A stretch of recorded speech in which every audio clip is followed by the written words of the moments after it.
Hello, and thanks for joining us for an introduction to the Governor's Scorecard for Nutrition and Physical Activity. The purpose of this video is to provide you with a history of the Governor's Scorecard on Nutrition and Physical Activity, including why it was initially developed, how it was implemented, recent revisions, and step-by-step instructions for completing the new scorecard. Let's start with the history. The Governor's Scorecard on Nutrition and Physical Activity was initially launched on February 1st, 2005 as part of Governor Warner's Healthy Virginians Initiative. Warner's administration developed the Healthy Virginians Initiative to demonstrate the positive role of government in promoting healthy lifestyles in workplaces, schools, and at home. One component of the initiative was the Nutrition and Physical Activity Awards program, which was designed to encourage policies and practices that promoted good nutrition and regular physical activity in Virginia schools. To be eligible to participate in the program, schools were required to form a wellness team, consisting of the school principal or designee, the school nutrition manager, the school health and physical education teacher, the division health and physical education coordinator, and the division school nutrition director. Each wellness team was able to report and evaluate their school's wellness environment via an interactive online scorecard consisting of 34 questions related to best practices for school nutrition and physical activity. Schools earned points for each best practice reported. Schools that earned between 140 and 159 points were awarded a bronze designation. Schools that earned between 160 and 179 points were awarded a silver designation, and schools that earned between 180 and 200 points were awarded a gold designation. Schools could use their scores for comparison with other schools and to adjust and enhance their nutrition and physical activity practices over time. The original scorecard launched during the 2004-2005 school year. 67 school divisions and 248 schools participated, with 2 schools earning gold designations, 2 earning silver designations, and 4 earning bronze designations. The original scorecard was implemented and tracked through the 2008-2009 school year, during which 112 divisions and 845 schools completed the scorecard.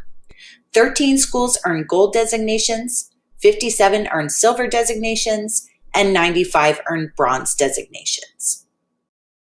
After several years in hibernation, the Governor's Scorecard was assessed and updated to align with the Centers for Disease Control and Prevention's Whole School, Whole Community, Whole Child model, as well as the latest best practices in nutrition and physical activity.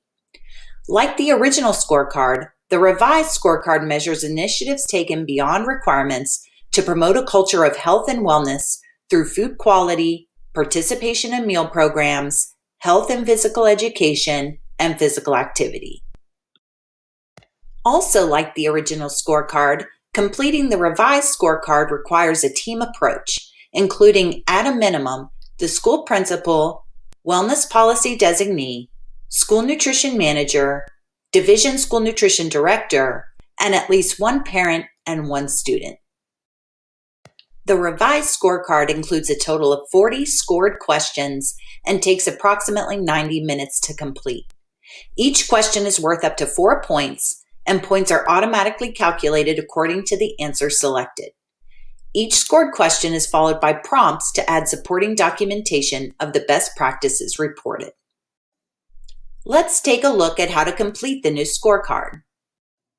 First, visit the Governor's Scorecard on Nutrition and Physical Activity webpage. Click on the Complete Governor's Scorecard link. If you wish to review the questions prior to completing the scorecard, simply click on the Preview Governor's Scorecard Questions link to view the scorecard in Microsoft Word. Once the scorecard is launched, review the introductory paragraphs, clicking on the arrow at the bottom to advance to the next page. Next, select the superintendent's region in which your school is located, followed by your division and then your school or site. Once finished, proceed to the next page.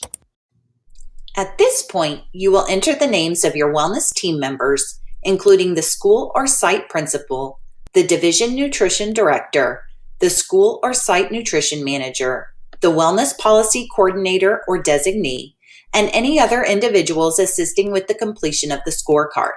Then proceed to the next page. Next, enter the name, email address, and phone number for your wellness team leader and proceed to the next page to begin answering the questions. Here is a sample question from the scorecard. As you can see, for this question, you simply select all options that apply to your school or site. Points accumulate based on the answers you select as you proceed through the scorecard. For this particular question, schools receive 4 points for selecting 3 or more alternative breakfast models, 3 points for selecting 2 alternative breakfast models, 2 points for selecting 1 alternative breakfast model, and 1 point if no alternative breakfast models are in place and there is opportunity for growth.